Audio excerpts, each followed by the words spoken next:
Ya tenemos a nuestro primer invitado a través de la plataforma Zoom. Está con nosotros Roger Celi, él es coordinador del Observatorio Legislativo. Y vamos a hablar de lo que pasa con el índice de transparencia a nivel regional de los parlamentos. Ha habido un informe en torno a este tema que se ha elaborado a través de los delegados de la sociedad civil en torno a al menos 15 países que han generado su criterio en torno a este índice. Y es que en el caso del Parlamento Nacional, Ecuador no llega ni al 50% en ese índice de transparencia. ¿Qué pasa con las votaciones al interior de las comisiones especializadas permanentes sobre las dádivas u obsequios que llegan a tener los asambleístas y demás? Bueno, por eso está Roger ya en la plataforma para comentarnos un poco más. Un gusto, bienvenido al Borde de la Noche. Y siempre se ha dicho que los parlamentos per se, por genética política, están enfrentados al desgaste, ¿no? Pero una cosa es el desgaste producto de sus acciones o de sus pactos con los gobiernos de turno, y otra que transparenten su gestión y que al final exista esa figura del parlamento abierto. Muy buenas tardes, estimado Jorge, muchísimas gracias por la entrevista. Como usted bien ha señalado, el Parlamento es un órgano eminentemente político. Esa es una premisa válida y está inmerso en asuntos de interés coyuntural político. Pero a nivel institucional, la Asamblea Nacional del Ecuador tiene una obligación legal y una obligación ética con los ciudadanos de transparentar, por ejemplo, quiénes son sus integrantes, a qué bancadas pertenecen, cuáles son las decisiones que toman en el Pleno de la Asamblea, en las comisiones especializadas permanentes, en el CAL, por ejemplo, cuáles son sus gastos al interior de la Asamblea Nacional, quiénes conforman su equipo de trabajo, cuáles son sus agendas, un sinnúmero de actividades, informaciones que la institución parlamentaria debe transparentar, como sucede en cualquier parte del mundo. Por ejemplo, Jorge, si usted ingresa actualmente a la página web de la Asamblea Nacional y yo le pregunto si puede conocer los juicios políticos, por ejemplo, que se han presentado actualmente o los que se presentaron en el periodo 2021-2023, pues no me va a poder responder porque esa información no es pública. A pesar de que existe en la LOTAIP y en la Ley Orgánica de la Función Legislativa la obligación de transparentar esa información. Lo propio, si le pregunto a la ciudadanía si pueden conocer, por ejemplo, cómo votó el CAL en el proceso de calificación del juicio político en contra de la fiscal general del Estado, tampoco pueden conocer. Entonces, más allá de lo político, de lo coyuntural, es importante comenzar a evaluar a la institución parlamentaria como eso, como una institución que debe ser transparente en todas sus acciones. Toda la información de la Asamblea Nacional debe estar publicada por obligación legal. Y pues ahí, a través del índice latinoamericano de transparencia legislativa, nosotros evaluamos que la Asamblea, como usted bien ha señalado, reprueba en materia de transparencia, que no supera el 50% de la nota, es decir, saca un 4 sobre 10, a diferencia de países como Chile y Perú que superan el 60%, ¿no? Bueno, y fíjese, bueno, Chile ha hecho allí siempre un lunar, ¿no?, en Sudamérica. No solo por lo que se aprendió después de la dictadura de Pinochet, aun cuando la constitución que intentó cambiarse se mantiene. Hay asuntos de institucionalidad que se atribuyen a los logros de la dictadura, pero ni siquiera eso incluso ha alterado el carácter democrático y sobre todo muy diverso, ¿no?, en Chile. O sea, en Chile, imagínense, han estado en el péndulo ideológico de derecha e izquierda entre Piñera, Bachelet, nuevamente Piñera y ahora Boric, ¿no? Pero en el caso del Perú sí me llama la atención porque usted sabe muy bien qué es lo que pasa en ese país. No atinan con ningún presidente, más de uno está detenido, Humala, el profesor Castillo y demás. Sin embargo, en el caso puntual del Ecuador, ¿qué es lo que ustedes creen que debería hacerse no sé si como iniciativa del Parlamento, la verdad soy muy franco, Roger, porque son asuntos tan sensibles para el Parlamento, lo digo muy particularmente, sensibles, que abrir toda la información en una suerte de panóptico legislativo, eventualmente quizás no es el interés de la mayoría, ¿no? Entonces, ¿qué podría hacer la sociedad civil a manera de exigencia? Porque esta sociedad civil sí tiene los instrumentos jurídicos en la Carta de Montecristi y en la misma legislación vigente, el hecho de proponer iniciativas jurídicas. Hay un número de firmas específico que se establece allí para presentar iniciativas legales. De pronto, pues, que se proponga, por ejemplo, una ley que norme los lobbies o los acuerdos para que se conozcan los términos, para que se sepa si hay finalmente o no un toma y daca con los gobiernos de turno, lo que siempre se ha denunciado. Lazo decía que él no le iba a dar ni media coordinación zonal en salud o educación a ningún asambleísta, por ejemplo. Sí, puntos bastante interesantes los que usted topa, Jorge. Voy a hablar al respecto de dos de ellos que me parecen muy importantes. En primer lugar, ¿qué se puede hacer? Es comenzar a pensar más en políticas de Estado y no en políticas de gobierno. Y hablando del caso chileno, le pongo un caso. Hace algunos años, pues, la presidenta chilena, en su momento, Bachelet, pues hizo las gestiones para que los Juegos Panamericanos se hagan en su país, hace varios años. Luego, pues, vino el presidente Piñera, quien construyó los estadios, construyó la infraestructura para recibir a los deportistas. Y hoy en día el presidente Boric está inaugurando, hace pocos meses, estos Juegos. Eso es una política de Estado. Más allá de quién inaugure la obra, de quién sea el gobierno de turno, pues se pusieron de acuerdo a nivel institucional para lograr un éxito en materia deportiva y de eventos en un país como Chile, ¿no? Entonces, esa lógica es la que debería establecerse de alguna manera y ejercitarse en la Asamblea Nacional del Ecuador en materia de institucionalidad. Y usted mencionaba otro punto importante. ¿Qué pasa con el tema de la ley? Uh-huh. La ley de la función legislativa, la LOTAIB, establecen con claridad cuáles son las obligaciones de transparencia de la Asamblea Nacional, pero hay deficiencias a la hora de implementar. Es decir, posiblemente estemos frente a una LOTAIB y a una ley orgánica de la función legislativa que es letra muerta, que no tiene dientes, que no tiene la posibilidad de exigir su cumplimiento efectivo. Usted mencionaba además qué pasa con el interés sobre esta información, sobre este panóptico que usted plantea para las actividades de la Asamblea Nacional. Pues justamente ese es el problema, que a la ciudadanía no le interesa mucho el trabajo político que hace la legislatura. Y en muchas de las ocasiones no le interesa porque estamos frente a una legislatura que no informa de su gestión, sino que informa desafortunadamente de todas las polémicas.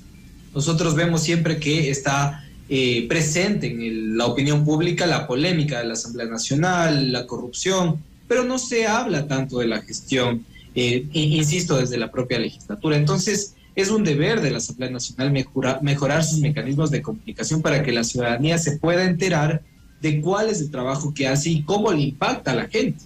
Creo que ese es un deber fundamental. Y finalmente, el tema del lobby y regulación de conflictos de interés, que es un tema que evalúa el índice de transparencia legislativa y que Ecuador perdió una oportunidad muy grande en el año 2021 cuando se archivó el primer proyecto de ley en materia de regulación de lobby, cabildeo, conflictos de interés y puertas giratorias. Para que la ciudadanía se dé una idea, el tema de los lobistas existe en cualquier parte del mundo. No se debe prohibir el lobby porque es parte del juego político que existe en un país democrático, pero sí se debe regular y se debe transparentar. Nosotros deberíamos conocer, por ejemplo, quién es el hombre del maletín desde las diferentes instituciones del Estado, desde el sector privado, que buscan gestionar intereses al interior de la Asamblea Nacional. Por ejemplo, deberíamos saber de los conflictos de interés que tienen los legisladores a la hora de aprobar normas. Y vimos conflictos de interés muy claros en esta ley urgente que envió el presidente Daniel Noboa, en donde se veía que posiblemente parte del grupo económico de Daniel Noboa, como del presidente de la Asamblea Nacional y otros legisladores, pudiesen haber sido beneficiados de una amnistía tributaria. Y eso es un conflicto de interés, pero no existe normativa específica que haga una regulación al respecto.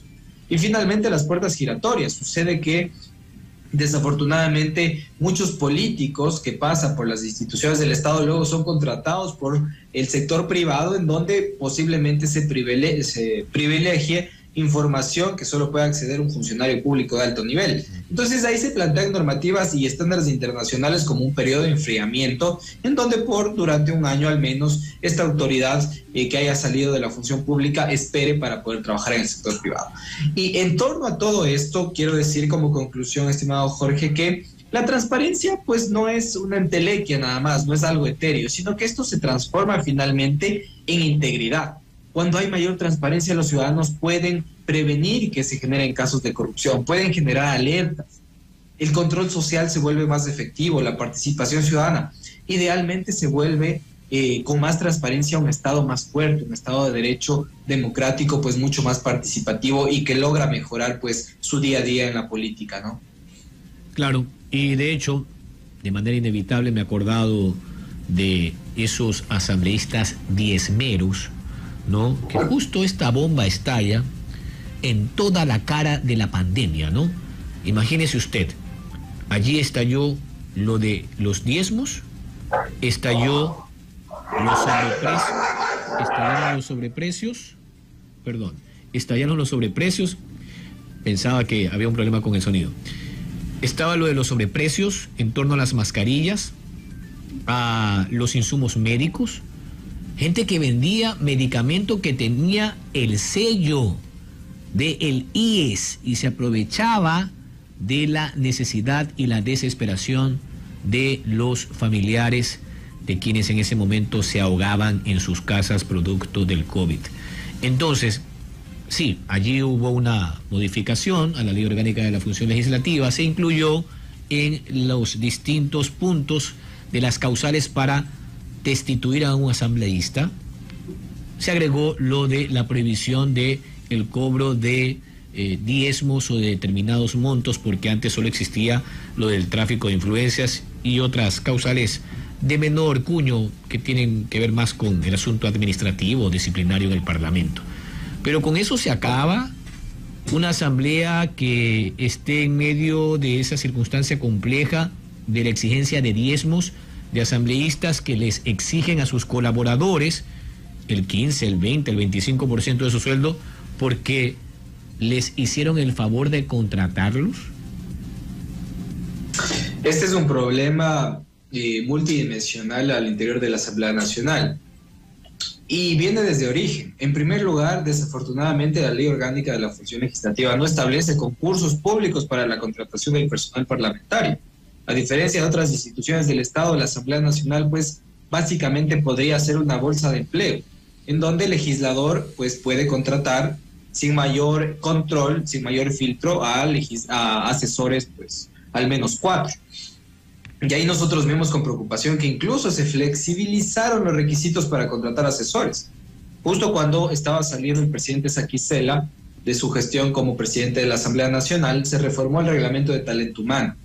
Antes el reglamento de talento humano establecía que se necesita ser un profesional, es decir, tener título de tercer nivel, así como experiencia en materia legislativa para poder ser asesor. Este reglamento cambió y ahora puede ser cualquier cosa, puede ser o el título de experiencia, ya no se exigen las dos cosas. Pero lo más grave es que la experiencia puede ser acreditada de cualquier forma, porque, digamos, con todo el respeto y el cariño que merece el fútbol ecuatoriano, un dirigente de una liga barrial de fútbol, al ser dirigente ya podría habilitarse como asesor parlamentario por tener esa experiencia de dirigencia gremial. Entonces, desafortunadamente, son complejos los problemas que atraviesa la Asamblea Nacional en materia de personal, porque ahí, por ejemplo, vemos el tema del diezmo, y el diezmo ocurre, entre otras cosas, porque el cargo público al que acceden los asesores y los asistentes tiene estrecha relación con la confianza del legislador. Entonces, el legislador tiene toda la potestad de pedir la remoción de un asesor o un asistente porque simplemente no le conviene. Y ahí es donde se comienza a producir un escenario de corrupción como el cobro de diezmos. Pero esto sería distinto si trabajaríamos a nivel institucional como hacen otros países como Perú, por ejemplo, en donde la contratación del personal parlamentario se hace por concurso. Y eso provoca un efecto positivo al respecto de que habrá o habría más personal de carrera en la Asamblea Nacional que permita soportar estos cambios políticos que en el Ecuador son permanentes. No sé si ustedes, entiendo que sí, vieron la noticia de que más del 90% del personal que trabajaba en la Asamblea Nacional salió y menos del 10% pues eran funcionarios de carrera. Es decir, quienes ingresaron actualmente a la legislatura ecuatoriana pues son gente que va a aprender pues de este oficio de la legislatura.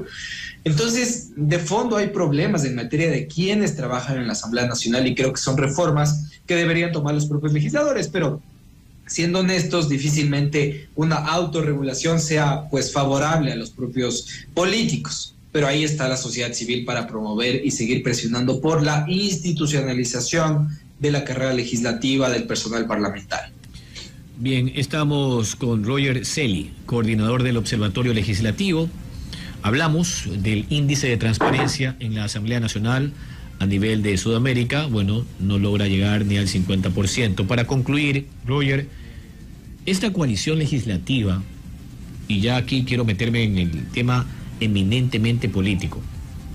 Usted bien decía, todo parlamento es por génesis político y tiene su desgaste, sí, pero mucho se ha hablado de la gobernabilidad, mucho se habla de la concertación nacional, al margen de que esa concertación implique que sirios y troyanos se sienten en la misma mesa. Al final, ¿ha sido un acierto de Daniel Noboa esta coalición o un desacierto? Bueno, si nos remitimos a los resultados, es distinta la gestión de Daniel Noboa frente a lo que pudo ser unos 2 años más de la presidencia de Guillermo Lasso. Y muestra de ello es las leyes que se han aprobado, que cuentan con más de 100 votos, por ejemplo. Y la ley urgente que se aprobó y que, créame, que difícilmente nosotros hubiésemos visto a un Guillermo Lasso aprobando una ley tributaria. No creo que eso era prácticamente imposible. Entonces, este acuerdo que se genera entre fuerzas disímiles ideológicamente, o al parecer disímiles, pues parece dar resultados. Ahora, el acuerdo pues ha tenido tensiones importantes. La primera tensión, por ejemplo, fue cuando se planteó una posible amnistía a Ricardo Patiño y otros, cuando se planteó el juicio político en contra de la fiscal general del Estado, y así como otros temas que son más de índole de la justicia como tal. Creo que ahí está el fondo del acuerdo, en donde nosotros podemos ver que aún está resistiendo. Pero yo me atrevo a decir que esta resistencia se debe a que aún no se toman decisiones, digamos, en el punto culmin de un proceso legislativo. Yo pienso que cuando se vote por la censura de destitución de la fiscal general del Estado, ahí vamos a ver si el acuerdo resiste. Porque, por ejemplo, no veo votando en abstención a la Revolución Ciudadana en un juicio político que lleva su nombre y apellido, y donde los votos de la Revolución Ciudadana son claves. Lo propio para la amnistía, en donde se necesita mayoría calificada. Entonces creo que vamos a vivir, Jorge, una luna de miel extendida, no como la de Guillermo Lasso, que duró unos 2 o 3 meses máximo, sino una luna de miel de al menos unos 10 meses, en donde el tono también de la política nacional va a cambiar, porque entramos en una fase electoral más marcada, en donde ya todo se vuelve ya no político, sino político-electoral. Y ahí vamos a ver si es que dentro de los próximos 10 meses, que es cuando posiblemente se trate el juicio político en contra de la fiscal, pues el acuerdo resiste. Pero de momento advierto que es algo positivo porque se han pasado, se han destrabado procesos legislativos que estaban ya algún tiempo, como la ley de gestión de riesgos, como la reforma parcial de la Constitución en materia de seguridad, del apoyo de las Fuerzas Armadas a la Policía Nacional. Es decir, los resultados son positivos, pero de fondo yo creo que hay un debate público y ciudadano que hay que tener al respecto de si es que el acuerdo debería contener aspectos de justicia, que creo que ese es el punto de conflicto entre el Ejecutivo y el Legislativo. ¿Qué pasa con Jorge Glass, con la aprobación para el enjuiciamiento penal? ¿Qué pasa con Ricardo Patiño? ¿Qué pasa con procesos que ha llevado la Fiscal General del Estado, amnistías y demás? Creo que desafortunadamente la justicia entra en la negociación política cuando en un verdadero Estado de Derecho la justicia debería estar muy aparte de lo que suele suceder en la política coyuntural.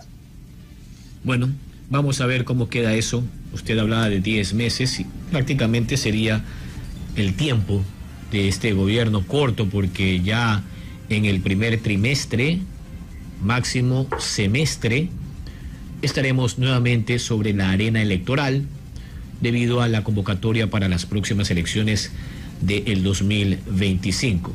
Creo yo, Roger, que esta prueba de fuego tendrá que medirse con el paso de los meses y será solo entonces cuando se pueda determinar si mezclar agua y aceite genera o no combustión en el Parlamento Nacional, o se hace el milagro, ¿no?, de que se una agua y aceite y no pase absolutamente nada. Gracias a Roger Celi, coordinador del Observatorio Legislativo.